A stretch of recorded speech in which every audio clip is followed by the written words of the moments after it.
14 жасқа дейінгі балаларға ата-аналармен бірге көруге ұсынылған.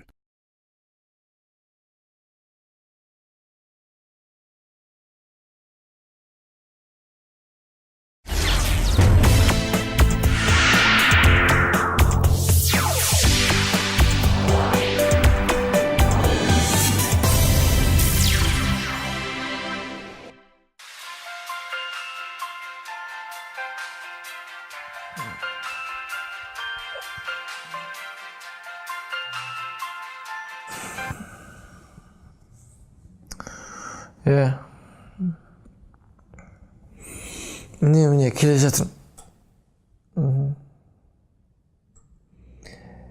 Бәйтеректің жанында.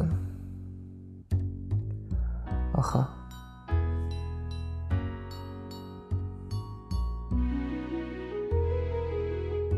Әлім, ақша керек көп тұр, 1000 теңге бере аласың ба? Ақша жоқ досым. Жарайды, жақсы, сау бол. Болса беретін ғой досым, білесің. Я.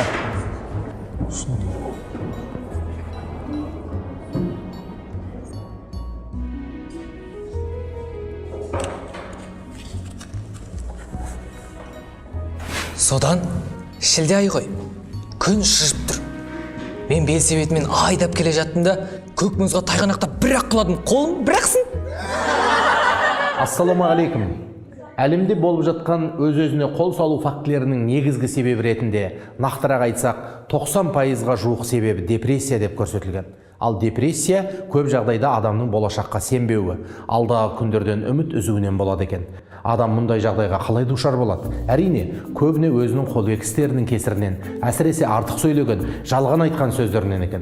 Адам өтірік айтуға өстенсе, ол дағдыға айналады. Міне, бүгінгі тақырып осы өтіріктің және қылжақпастықтың зардабы. Қара, бүгін күшті кино болады екен. Кет киноға барайық, бәрібір екінші пар болмайды деді ғой.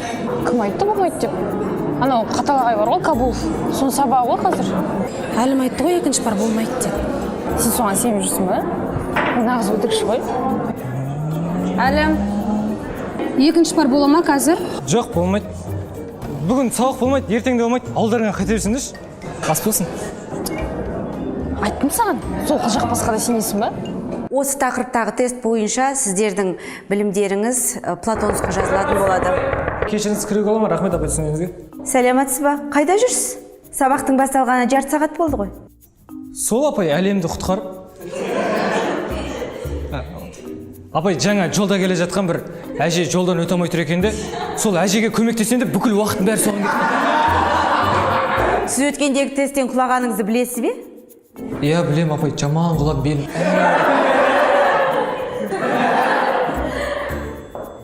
Кешіріңіз, сіз немен мазақ қып тұрсыз ба? Мен?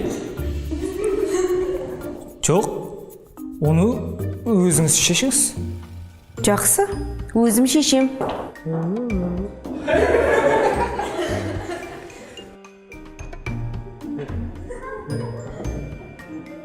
Енді жаңа қажет ғой. Британиялық Beverage Brands компаниясының кең ауқымды зерттеуінің қорытындысы бойынша, қалжыңға құмар адамның 60 жылдық өмірі болса, сол аралықта ол 88 мың мәрте өтірік айтады екен. Сондай өтіріктің бірі қылжақпастық, яғни басқаларды күлдірем деп, ұдайы қисық сөйлеу, жалған айту. Бұл бара-бара мінезге айналатын қауіпті әдет дейді психологтар. Мұндай адам сенімнен бір шықса қайтып салмақты тұлғаға айналуы екіталай. Дегенмен Абай айтады ғой, закон қуаты қолымда болса, мінезді өзгертуге болмайды дегеннің тілін кесер едім деп. Сондықтан тіпті кішкентай өтіріктің өзін айтып қоймау үшін адам өз-өзін үнемі бақылауда ұстауы керек екен. Түзелудің басы осы болса керек.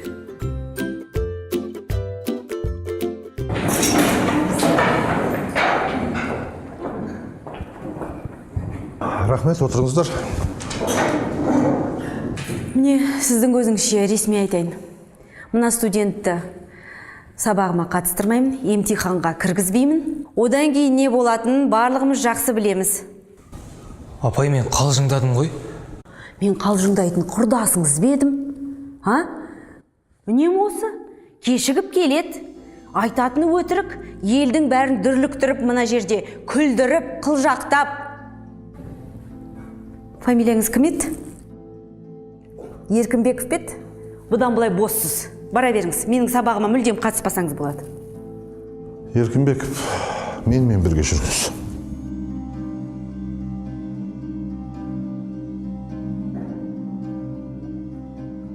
Жетісті бейшара, бітті шаруасы.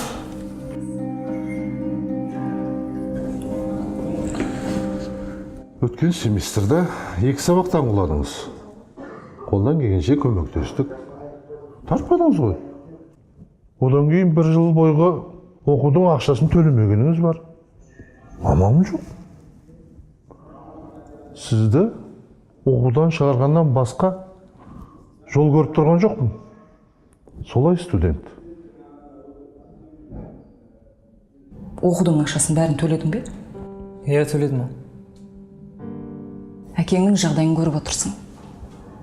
Сен ана менің маңдай теріммен тапқан ақшаның шашауын шығармай төлеп алам.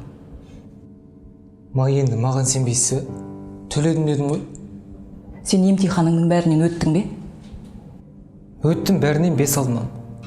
Рас па? Рас.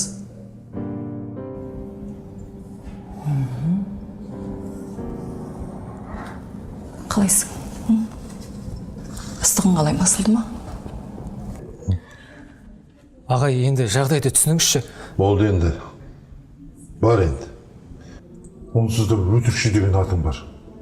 Әбден ұят. Намысың болса, жөніңді тап.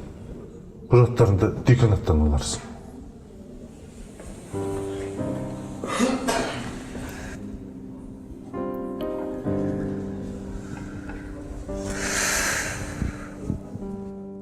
Қалың орманды бір шырпы өртейтіні секілді үлкен проблема осындай болмашыдан басталады. Адам бір өтірік айтады, екі айтады. Кейін ол қылығы үшін жазалана қоймаған соң дандай сейді. Вашингтон университетінің оқытушысы Никол Рудидің зерттеуі бойынша кей адам өтірік айтудан ләззат алады. Себебі олар жалған сөзді жақсы ойлап табады. Адамды алдап сан соқтырып кеткеніне масаттанады. Міне, ақыры соның бәрінің өтеуі келгенде адам маңдайын жарға соққан кемеше күйреп түседі. Не болды, бала? Бәрі жақсы ма? Он жүрған түс кетіпті ғой. Жай шаршаған болмаса, бәрі жақсы ма? Бағана біреу звондады. Деканаттан деді ме, бірақ үзіліп кетті. Сосын қайтып звондаған жоқ. Таныштық па? Иә, тыныштық, мам. Папым қалай? Жаңа дәрісін ішті. Күн сайын қиын болып барады жағдайы. Әзір тамағындайын болар. Әйтеуір бәрі жақсы ма? Иә, мам, бәрі жақсы уайымдамаңыз.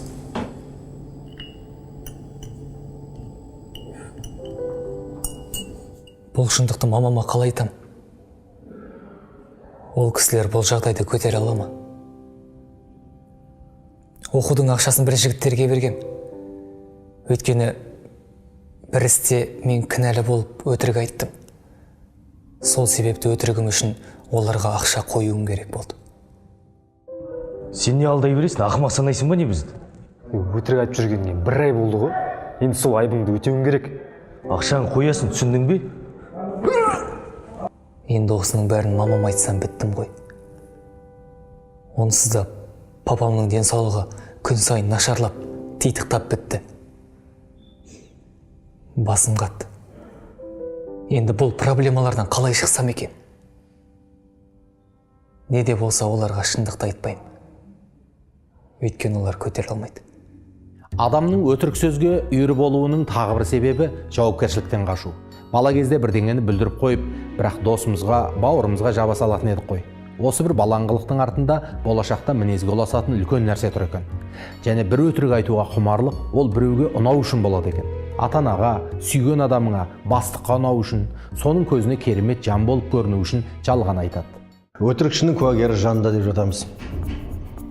Өтірік өрге баспайды деп жатамыз. Демек, айналамызда өтірік айтатын адамдар көп. Өйткені көбі жалған сөйлейді. Ғайбат айтады, бір-біріне сенбейді. Өтіріктің көптігінен шын айтатын адамдармен жылап көрсететін жағдайға жеттік. Қарапайым достарды алайық. Қазір не? Бір-біріне сенімсіздік, уәделескен жерге келмейді. Демек, бұл адамдардың ұсақталығының белгісі. Не деген адамсың сен? Біздің жағдайымызға қарамайсың ба? ана әкеңді аясаң етті.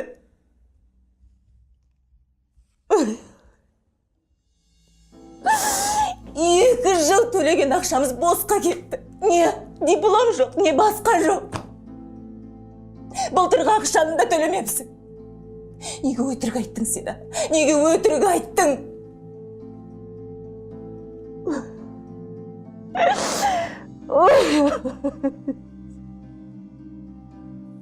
Мама, кешіріңіздер. Егер де мен шынымды айтсам... Шынымды айтсам? Сен шындық қашан айтып едің, а? Сенің айтатының тек өтірік. Ана тобыңдағы құрдастарың сені сыбайды дейді екен сыртыңнан. Жаным, намыс қайда? Ұят қайда? Біз сені осылай тәрбиеледік пе? Ой.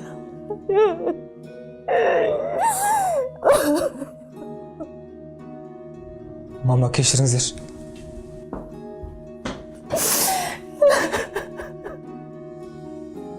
Әлім ылғида ақыл жақтап сөйлейді. Сондықтан ол не айтса да біз оған сенбейміз. Жай ғана қалжың деп санаймыз. Біздің бірге оққанымызға 3 жыл болды. Оның ешқашан салмақты сөйлегенін көрген емеспін. Қашан қарасаң, қылжақтап қисық сөйлейді. Бұндай мінездің бір жаман жері бар деп ойлаймын.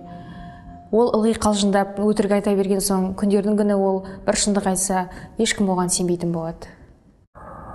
Алло, Сержан. Айта бер. Сенің маған көмегің керек, келе аласың ба? Қайда? Университеттің аудиториясына. Сен қызға келсін. 7 түнде қандай университет? Сен де маған сенбейсің бе? Әлім, уақыт жоқ. Ондай қалжыңдағанды қой енді. Сержан, мен қазір өлем. Давай, жарайды. Хабарласамыз сосын.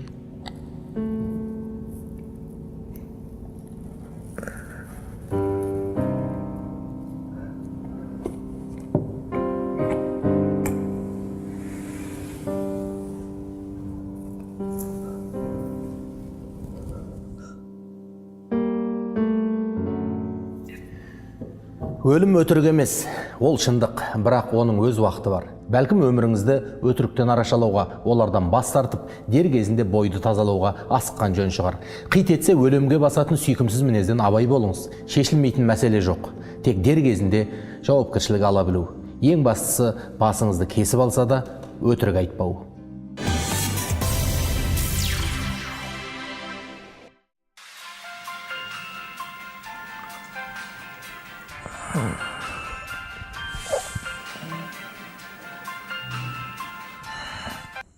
Алло. Ох, досым, ренжімешім, ұйықта қаппын, досым. Иә, білем, бұл сылтау емес. Қазір бірден шығам мен. Сен қайдасың? Иә, мен шығып келе жатырмын екен. Әлім, қарызға шірік көріп тұр, 1000 теңге аласың ба? 1000 теңге? Қаз, көрейін. 2000. 1000 теңге жетеді ба? Ала бер, кейінен қайтарарсың. Жақсы. Жақсы, сау. Сен не алдай бересің, ақымақ санайсың ба не бізді? Өтірік айтып жүргеніне 1 ай болды ғой. Енді сол өтірігінің айыбын жуым керек. Ақшаны қоясың, түсіндің бе? Жігіттер, мен басымды кесіп алсаңдар да, сендерге ешқандай тесттің жауабы жоқ. Менде ондай болған емес, болмайды да. Ал сендерге айтарым, әр нәрсеге өздерінің еңбектерімен жеткен дұрыс. Түрші.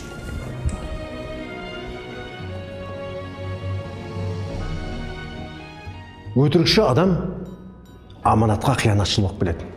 Ондай адамдар уәдесінде тұрмайды. Ал уәдесінде тұрмайтын адаммен бір істі жасау мүмкін емес. Өтірік адамның ырысын кеседі. Жалған сөйлейтін адамның ісінде берекет болмайды. Бауыржан Момышұлы атамыз айтқандай, өтіріктің балын ішкенше, шындықтың уын іш деген. Сондықтан бауырлар, өтірік айтпайық. Сонымен адам психологиясындағы өтірікті анықтау жолдары тақырыбында әңгімелесеміз деп едік қой. Ендеше ашық әңгімеге еркін араласып отырайық. Ал айтыңыз. Мысалы, адамның өтірік айтып тұрғанын оның қылықтары арқылы байқауға болады. Бірінші, Адам өтірік айтқанда әдеттегіден жылдам сөйлейді. Кейде тіпті сәл ойланған кейіп танытып, бірдеңені есіне түсіре алмай тұрғандай болады.